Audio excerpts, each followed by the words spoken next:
Teman-teman, di video sebelum ini saya telah menjelaskan mengenai ENP, yaitu Electronic Nautical Publication, yang merupakan pengganti dari Admiralty Sailing Direction, NP 100, Mariner's Handbook, NP 136, ada kemudian NP 735, ya ada Buoy System, dan semua publikasi-publikasi yang berbentuk NP, biasanya namanya NP gitu. Nah, tetapi itu baru satu kelompok.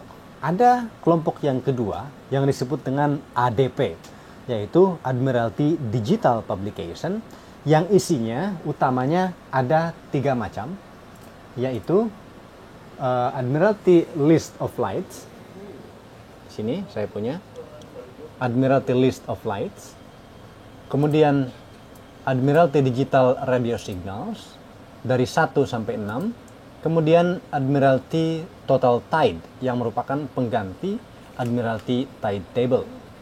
Nah, kita buka satu persatu bagaimana sih publikasi elektronik sebagai pengganti buku. Misalnya Total Tide kita buka di sini.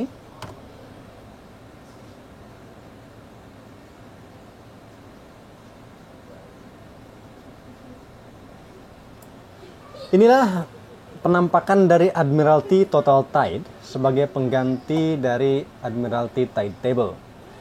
Di sini sangat mudah, kita bisa mencari semua pasang surut di semua belahan dunia. Di sini terbagi menjadi beberapa area, dari mulai area 1 sampai 4, area 5, area 6, area 7. Di sini ada 2 warna nih, ada warna yang terang, ada warna yang gelap. Warna yang terang artinya saya memiliki permit untuk area yang ini. Sedangkan area yang gelap saya tidak memiliki permit untuk area yang gelap ini. Bagaimana cara membuka area yang gelap ini supaya memiliki data? Kita bisa memintanya, yang akan saya jelaskan tadi bagaimana cara memintanya. Saya akan jelaskan nanti bagaimana cara memintanya. Baik. Misalnya di sini kita akan mencari pasang surut daerah, misalnya katakanlah Jakarta. Coba, ada nggak Jakarta? Jakarta, klik kemudian enter.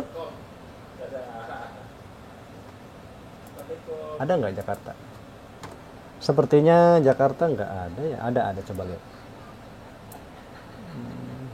Nggak ada kayaknya. Oke lah, mungkin belum terinstall daerah situ. Saya lihat di sini Boryong.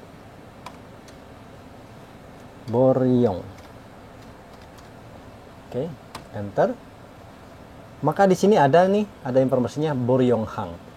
Gampang, kita tinggal klik aja 2 kali. Maka semua data tide table-nya ada di sini. Di sini ini pasang tertinggi, pasang terendah, kemudian ini ketinggian TAP meters, level, dan lain sebagainya. Jika kita menginginkan informasi untuk tanggal tertentu, ini kan hari ini tanggal 14, misalnya saya pengen informasi tanggal 20. Klik aja di sini tanggal 20, kemudian di enter. Maka informasi yang diberikan adalah informasi untuk tanggal 20, 21, 22, 23, dan seterusnya. Itu Admiralty Tide Table. Admiralty Total Tide. Berikutnya di sini misalnya Admiralty List of Flight. Ya, List of Flight ya seperti ini. Areanya sama, terbagi beberapa area, 1, 2, 3, kita memiliki area 6 dan area 8 karena trading area kita di sini. Ini list of flight tidak terlalu penting. Lalu di sini ada list of radio signals 1, 3, 4 dan 1, 3, 4, 5 menjadi 1.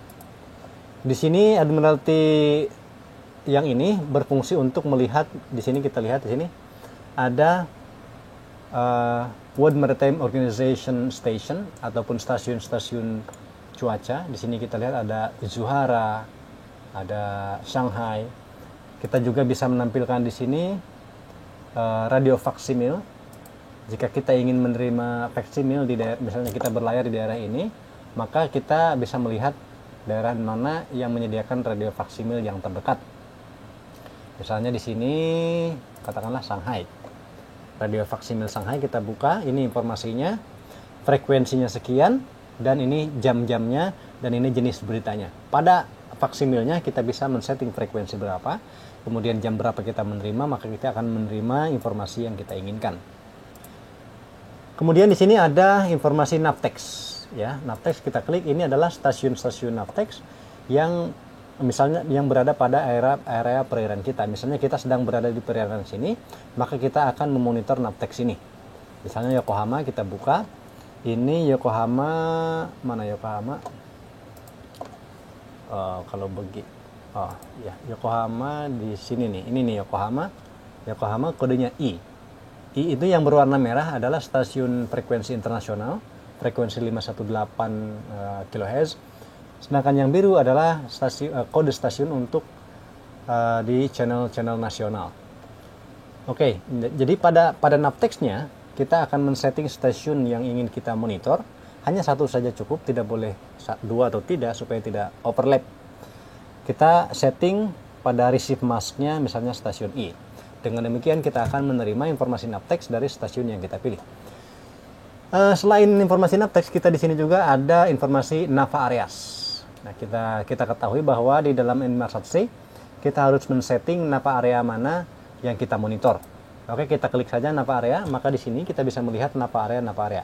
Misalnya kita berada di area sini, daerah sini, maka di IGC atau di Inmarsat-C kita harus memilih Nava area 2. Jika tidak memilih Nava area 2, maka kita tidak akan bisa menerima navigational warning, IGC message dari area tersebut. Dan juga jika ketahuan maka akan kena defisiensi. Selain itu, setelah Nava area kita bisa melihat informasi di sini search and rescue. Nah, ini perlu juga dituangkan di dalam passage plan. Dalam keadaan emergency, misalnya kita terjadi emergency di daerah sini. Kemana kita harus meminta pertolongan, maka kita bisa mencari informasi di sini. Kita bisa meminta pertolongan ke daerah sini, misalnya Palau. Nah, ini dia. Ini adalah tim SAR daerah Palau. Di sini ada address-nya, ada teleponnya, ada mobile fax, kemudian tim SAR-nya di sini. Yang lainnya di sini juga dijelaskan informasinya. Nah, kita bisa klik ini juga, Palau. Nah, ini informasi Palau. Kebetulan di sini nggak ada informasi. Pokoknya itulah informasi tim SAR di daerah-daerah laut yang kita lewati. Selain tim SAR, kita juga di sini melihat ada radio stations. Ini yang kemarin saya contohkan dalam pengetesan NBDP. Klik saja ini, maka kita akan mengetahui stasiun-stasiun pantai yang berada di daerah perairan kita yang sedang dilalui. Misalnya, misalnya saya berlayar di daerah Japan Sea, daerah sini. Maka stasiun pantai yang terdekat adalah ini, Ulung atau Urelung. Kita klik saja di sini, ini adalah informasi semuanya. Jika ada apa-apa, kita bisa mengontak mereka. Termasuk misalnya kita terjadi kesalahan IPEB mengirimkan distress secara tidak sengaja. Kita harus meng-cancelnya dengan cara memberikan informasi kepada call station yang terdekat. Setelah call station di sini ada informasi mengenai objek teks. Nah, ini tidak penting lah, ini tidak penting. Oke lah, itu sekilas tentang ADP 1345. Selanjutnya saya akan menunjukkan ADP nomor 2 ini. Nomor 2 ada apa di sana? Ini adalah mengenai apa di GPS, kemudian time signal dan lain sebagainya. Contoh di sini saya akan memberikan radio time signal station. Kita memiliki kronometer dan kronometer kita harus di-adjust setiap saat. Dan kita harus mengejasnya dengan cara misalnya radio memonitor informasi waktu dari stasiun-stasiun yang ada di daerah kita. Misalnya kita berada di daerah sini, maka kita ambil stasiun yang terdekat, katakanlah di sini. Kita lihat di sini ada informasi Shanghai, ada transmitternya, frekuensi segini, kemudian modenya segini. Begitu, lalu setelah itu kita pergi ke MFHF untuk men-setting frekuensi ini pada mode A1A.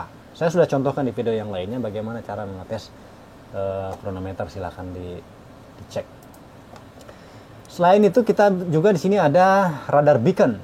Oke, radar beacon. Di sini adalah radar-radar beacon yang ada di stasiun pantai. Di ECDIS biasanya terdeteksi radar beacon itu memiliki Morse. Misalnya radar beacon Rakon K berarti dia signalnya Morse K. Maka di radar akan berbentuk Morse K itu X, misalnya X panjang, pendek, panjang itu X. Nah, radar beacon. Setelah itu kita juga memiliki informasi Direction Finding Station, RDF. Ini tidak penting lah. Lalu di sini stasiun-stasiun pantai ice. Nah, ini adalah ais-ais yang ada di stasiun-stasiun pantai. Tadi ada yang nanya kepada saya, Bang, kenapa kok Marine Traffic atau aplikasi yang lainnya kadang-kadang ada kapal yang tidak terdeteksi?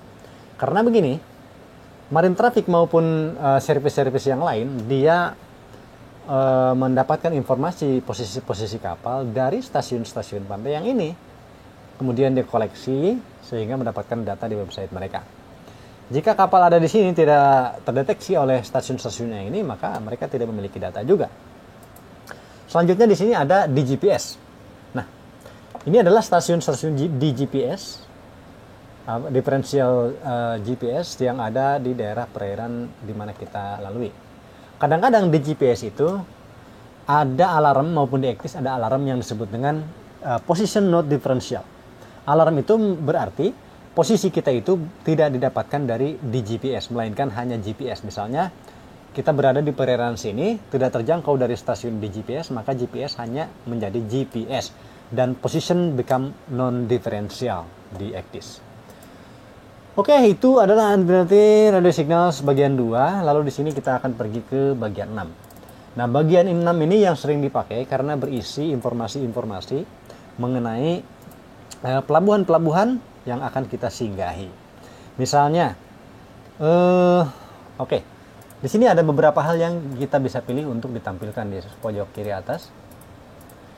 Di sini tidak menampilkan apapun kecuali tempat-tempat titik-titik yang merupakan perwakilan dari pelabuhan-pelabuhan yang biasa dikunjungi. Mari kita tampilkan di sini ada penampilan mengenai bridge area tidak penting. Kemudian di sini ada log area, military areas, ada pilot area. Nah ini pilotage area. Ini artinya wajib pilotage daerah sini. Lalu di sini juga ada pilotage area yang lainnya, daerah sini nggak muncul karena tidak punya permitnya. Lalu kita bisa tampilkan di sini port area, artinya port limit yang ada. Kemudian di sini ada reporting areas. Di sini reporting areas. Kita masuk ke suatu pelabuhan, kita harus tahu reporting point-nya di mana saja. Ini diberikan di sini, reporting points. Lalu di sini juga ada tag area, ada RPS area, ada VTS area. Ini VTS area juga sangat penting. Ini kita masuk ke print snippet dulu, maka kita ada di VTS area dari sini. Kita bisa klik informasinya, service here, kemudian ada print snippet traffic. Nah, ini informasi mengenai VTS, ada diagramnya di sini, kita bisa aplikasikan kepada passage planning. Oke, misalnya kita ingin mencari informasi mengenai Jakarta. Ada nggak ya, kita punya permitnya nggak Jakarta? Saya cek dulu, jangan Jakarta lah. Ada kayaknya. Oke, kita klik aja di sini Jakarta, kita ketik Jakarta. Oh, Jakarta. Oke, klik Jakarta. Kok Jakarta? Jakarta. Klik, maka muncullah informasi mengenai Jakarta. Sini Tanjung Priuk, kita klik 2 kali. Semua informasi mengenai Tanjung Priuk ada di sini, misalnya kontak details, pilot, prosedurnya seperti apa, VTS channel berapa, pilotnya channel berapa, di sini ada informasinya semua. Itulah sekilas tentang isi dari ADP. Supaya tidak menjadi panjang, saya akan jelaskan setelah ini. Silahkan Anda harus menonton lanjut kepada bagaimana cara mengupdate dari ADP ini, kemudian bagaimana cara memintanya, dari mana kita tahu apakah kita punya buku ataupun punya area untuk area yang kita lalui. Setelah ini, jangan kemana-mana, dukung terus channel ini, karena channel ini akan selalu bermanfaat, dan yang terpenting, di semua kapal, semua bentuknya seperti ini, sehingga Anda memahami video saya yang ini, Anda akan bisa menggunakannya di semua kapal. Terima kasih, semua kapal yang memakai British publication, otomatis kapal-kapal yang internasional atau international voyage. Terima kasih, see you next time and ciao.